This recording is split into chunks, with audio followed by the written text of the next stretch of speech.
Spiderman से related कई सारे नए अपडेट्स, लोकी का नया एपिसोड 4 और भाई अवेंजर्स की एक और नई मूवी आने वाली है। ऐसे कई सारे अमेजिंग अपडेट्स हैं आज के नडी न्यूज में। तो एज ऑलवेज कुछ मिस नहीं करना चाहते तो वीडियो एंड तक जरूर देखना। चलो सबसे पहले आ जाते हैं इस वीक रिलीज हुए कुछ नए मूवीज पे। लेकिन हाँ, उस पे बात करने से पहले यार मेरे वेबसाइट drapster.com पे अब 170 प्लस से भी ज्यादा डिजाइन आ चुके हैं।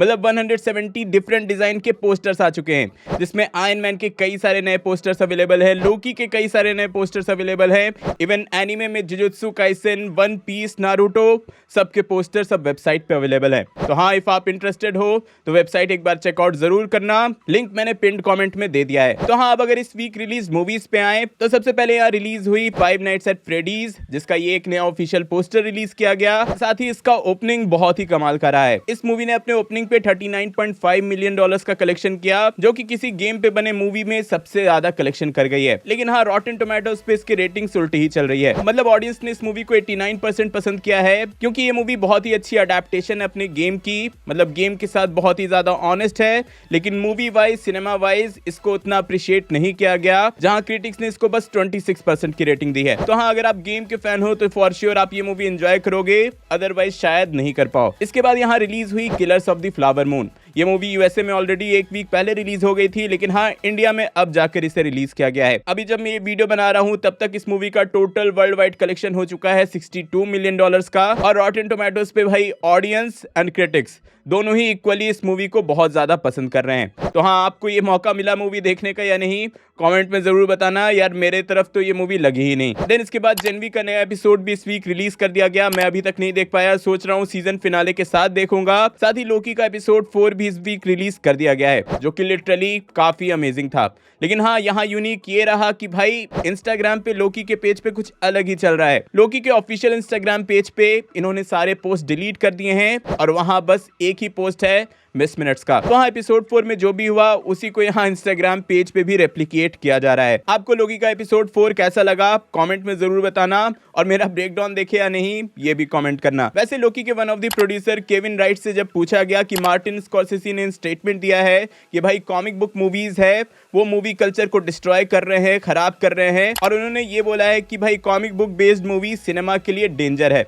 तो इस पे आपके क्या थॉट्स हैं? और उन्होंने बोला कि भाई वो लोग बस लोकी का सीरीज देखें, और ये बोले कि क्या उन्होंने अपना 100% वहां नहीं दिया है, आर्ट फॉर्म में हो, टेक्निकली हो, सिनेमेटोग्राफी में हो या स्टोरी में हो। और उन्होंने चैलेंज किया कि कोई भी बंदा कि ये क्लेम कर दे कि क्या वो अपने काम के साथ ऑनेस्ट नहीं है हर डिपार्टमेंट में।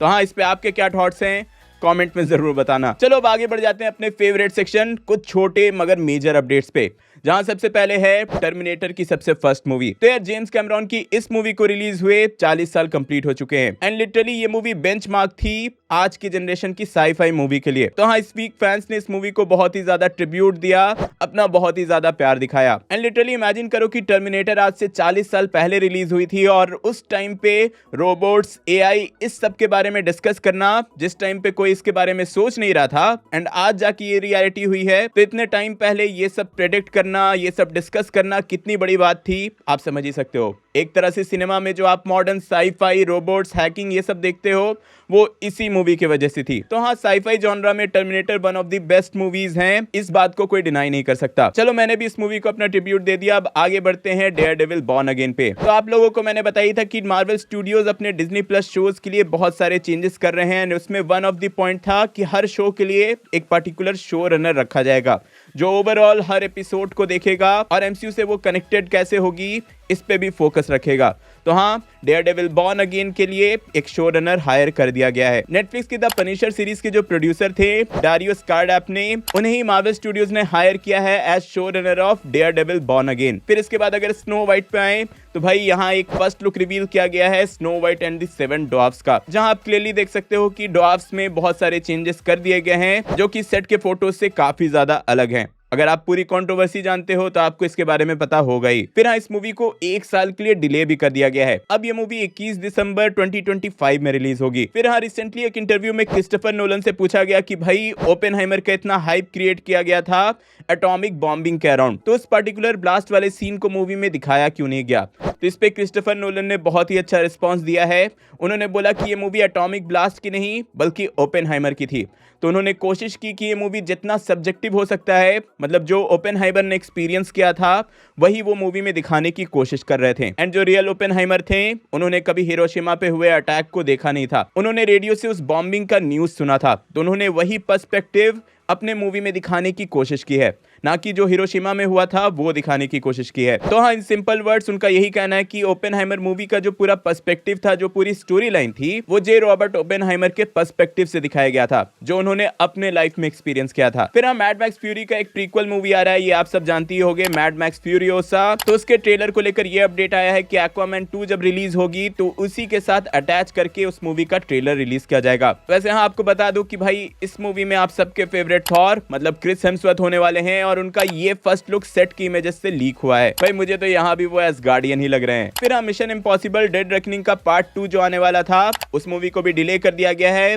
ऐसा लग रहा है कि ये डिले हुआ है सैग आफ्ट्रा स्ट्राइक के चलते, मतलब एक्टर स्ट्राइक के चलते। अब ये मूवी 23 मई 2025 में रिलीज होगी। फिर हाँ, सिल्वेस्टर स्टैलोन की एक सुपर हीरो मूवी थी समैरिटन, अमेज़न प्राइम पे। आई होप आप सबने देखा ही होगा, एक डिसेंट ठीक ठाक मूवी थी। तो हाँ, उस मूवी का सीक्वल कंफर्म कर दिया गया है एंड अभी ये मूवी प्री प्रोडक्शन स्टेज में है। फिर यहीं पे एक छोटा सा गेमिंग अपडेट है बैटमैन आर्खम नाइट से। तो आई गेस आप सबने ये गेम खेला ही होगा, अगर खेला नहीं होगा तो गेम प्ले तो देखा ही होगा, one of the best game ever. तो इस गेम में रॉबर्ट पैटिंसन के बैटमैन का सूट ऐड कर दिया गया है, मतलब एक तरह से स्किन ऐड कर दिया गया है। मतलब हाँ, अब आप बैटमैन आर्खम नाइट में एज रॉबर्ट पैटिंसन का बैटमैन बन के खेल सकते हो। लेकिन हाँ, ये रिलीज होने के बाद कुछ लोग इसको खेलने के बाद ये अपडेट आया कि भाई एक्सीडेंटली उन्होंने ये रिलीज कर दिया था, बट ऑफिशियली ये रिलीज दिसंबर में होने वाला था। तो हाँ, अभी के लिए ये रिमूव कर दिया गया है फिर से, लेकिन दिसंबर में ये स्किन वापस इस गेम में आ जाएगा। फिर हाँ, द सोशल नेटवर्क आपने देखी होगी, मतलब मार्क जुकरबर्ग की जो एक बायोपिक थी वो मूवी आपने देखी होगी। डेविड फिंचर ने इस मूवी को बनाया था। तो हाँ, अब रिपोर्ट्स ऐसे आए हैं कि डेविड फिंचर के साथ डिस्कशन हो रहा है इस मूवी के सीक्वल के लिए, विच मीन्स कि द सोशल नेटवर्क 2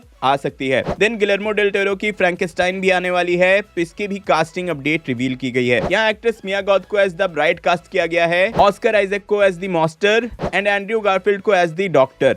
तो हाँ, कास्टिंग तो काफी ज्यादा अमेजिंग है और फ्रैंकेस्टाइन की मूवीज अच्छी तो होती ही हैं। फिर हाँ, पिछले ही वीक एमसीयू का ऑफिशियल टाइमलाइन वाला बुक रिवील किया गया था, मतलब रिलीज किया गया था, तो इससे भी कई सारे डिटेल्स निकल कर आए। जहां सबसे बड़ा अपडेट तो वांडा से रिलेटेड आया, जिसने सारी फैन थ्योरीज की धज्जियां उड़ा दी। इस बुक में ऑफिशियली कंफर्म कर दिया गया कि अर्थ 616 की जो वांडा थी वो doctor strange in the multiverse of madness के एंडिंग में मर चुकी है। तो हाँ, इन फ्यूचर हमें जो भी वांडा दिखेगी, जो भी स्कारलेट विच दिखेगी, वो मोस्टली एक वेरिएंट ही होगी। तो यार, ये थे छोटे मगर मेजर अपडेट्स। अब आगे आ जाते हैं स्पाइडरमैन 2 का जो गेम आया है उससे रिलेटेड कई सारे अमेजिंग अपडेट्स पे। तो सबसे पहले तो स्पाइडरमैन 2 जो कि एक्सक्लूसिवली अभी PS5 के लिए रिलीज किया गया है, वो प्लेस्टेशन कंसोल की फास्टेस्ट सेलिंग गेम बन चुकी है। इस गेम ने 24 आवर्स में ही 2.5 मिलियन कॉपी सेल की है। फिर हाँ, गेम के इनसाइड से भी कई सारे ईस्टर एग रेफरेंसेस, कई सारे अपडेट्स निकल कर आ रहे हैं। जहां सबसे पहले तो वकांडा को ट्रिब्यूट देते हुए, चैडविक बोजमैन को ट्रिब्यूट देते हुए स्पाइडरमैन का एक स्पेशल वकांडन सूट भी रिलीज किया गया है। मतलब हाँ, इस वकांडन सूट में आप ये गेम एंजॉय कर सकते हो। देन हाँ, गेम के अंदर कई सारे मल्टीवर्सल पोर्टल्स भी दिखते हैं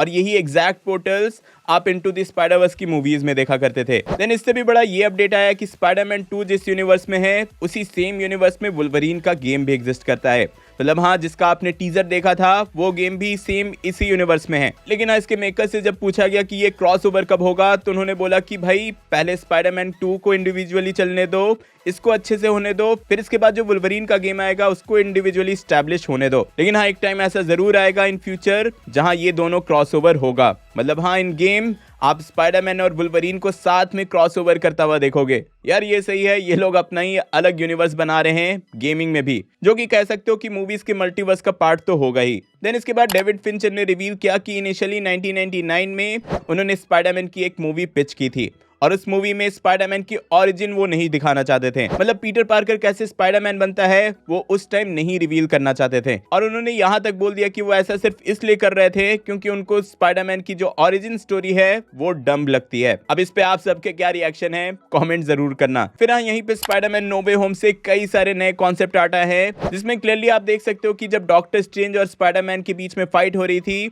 तो वो लोग कई सारे यूनिवर्स को भी क्रॉस करने वाले थे और इनमें से क्लियरली 2 यूनिवर्स होने वाला था, एक टोबी मैगवायर के स्पाइडरमैन का और एक एंड्रू गारफील्ड के स्पाइडरमैन का। फाइट करते करते वो दोनों इस यूनिवर्स में भी जाते, बट अल्टीमेटली ये सीन कट कर दिया गया और वो पूरा सीक्वेंस बस मिरर डायमेंशन में ही रहा। अब यहीं पर आगे बढ़ते हैं Aquaman and the lost kingdom पे, जहां इस मूवी को थोड़ा सा डिले कर दिया गया है। मतलब ये मूवी पहले इसी साल 20 दिसंबर को आने वाली थी, पर अब इसे 2 दिन के लिए डिले कर दिया गया और अब ये मूवी 22 दिसंबर को रिलीज की जाएगी। फिर इसके डायरेक्टर जेम्स वॉन ने इस मूवी से रिलेटेड कई सारे अपडेट दिए हैं, जहां उन्होंने सबसे पहले बोला कि हाँ वो इंटरेस्टेड हैं, अगर एक्वामैन 3 बना तो वो रिटर्न करेंगे एज डायरेक्टर। मतलब हाँ वो थर्ड पार्ट डायरेक्ट करने के लिए भी इंटरेस्टेड है। फिर जब उनसे पूछा गया कि मेरा का जो कैरेक्टर है वो इस मूवी में ना के बराबर होने वाला है, तो ऐसा इंटेंशनली किया गया करंट सिचुएशंस को देखते हुए या ये सब प्री डिसाइडेड था, जिसपे उन्होंने बोला कि वो फर्स्ट मूवी से ही क्लियर थे कि सेकंड पार्ट जो है वो एक बड़ी कॉमेडी होने वाली है, तो इसमें ऑब्वियसली मेरा का रोल ना के बराबर ही होने वाला था।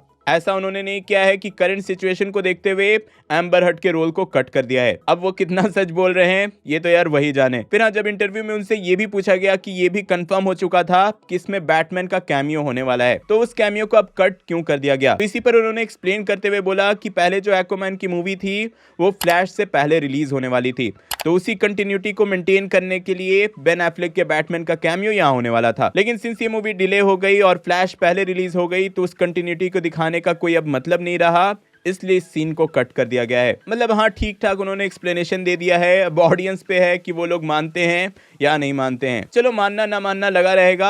आगे बढ़ते हैं इस वीक रिलीज हुए न्यू ट्रेलर्स एंड पोस्टर्स पे अपकमिंग मूवीज के, जहां सबसे पहले तो डेविड फिंचर की मूवी द किलर का ये एक नया ऑफिशियल पोस्टर रिलीज किया गया है। उसी के साथ वॉकिन फिनिक्स के नेपोलियन का भी ये एक नया पोस्टर रिलीज किया गया। और फिर अवेंजर्स की एक न्यू मूवी आने वाली है डायरेक्टली डिज्नी प्लस पे, जिसके बारे में कई लोगों को पता ही नहीं है। तो हाँ अगर आप मार्वल के लेगो यूनिवर्स के फैन हो तो आपके लिए खुशखबरी है, क्योंकि डिज्नी प्लस पे इसी फ्राइडे को लेगो मार्वल अवेंजर्स कोड रेड नाम की एक मूवी रिलीज की जाने वाली है और इवन उसका ट्रेलर भी रिलीज कर दिया गया है। फिर इसी के बाद एक और नया ट्रेलर रिलीज किया गया ब्रैडली कूपर के मूवी मेस्ट्रो का, जिसमें लिटरली वो ट्रेलर देख के ही लग रहा है कि भाई उनका लुक से लेकर परफॉर्मेंस सब कुछ ऑस्कर वर्दी है। फिर नेटफ्लिक्स पे जो स्क्विड गेम का एक रियल लाइफ रियलिटी शो आने वाला है, उसका भी ऑफिशियल ट्रेलर रिलीज कर दिया गया। ये रियलिटी शो नवंबर 22 से नेटफ्लिक्स पे अवेलेबल हो जाएगी। और यहीं पर जाते जाते एक मेजर सैड न्यूज है, अगर आपने द फ्रेंड्स की सीरीज देखी है, आपने चैंडलर के कैरेक्टर को एंजॉय किया है, तो भाई एक मेजर सैड न्यूज है, क्योंकि out of nowhere suddenly Matthew Perry की डेथ हो चुकी है और अब वो इस दुनिया में नहीं रहे। May his soul rest in peace. तो यार ये थे इस वीक के अपडेट्स। होप सो कि आप पूरी तरह से अपडेटेड हो गए होंगे। इफ हाँ तो वीडियो लाइक करना, शेयर करना और हाँ पिन कमेंट पे मैंने पोस्टर्स के लिंक दे दिए हैं, जाके अगर कोई पोस्टर्स लेना चाहते हो तो बिंदास drapster.com पे जाओ और पोस्टर्स लो। और टेंशन नहीं लो, ये मेरा वेबसाइट है, कुछ भी दिक्कत होगा बिंदास मेल कर देना, मैं सॉर्ट आउट कर दूंगा। लोकी के एपिसोड 4 का ब्रेकडाउन देखने के लिए ऊपर वाली वीडियो देखें और गणपत का मेरा रिव्यू देखने के लिए नीचे वाली। मैं जल्दी और नए वीडियो लेकर आऊंगा। टिल देन बी देसी बी नर्ड।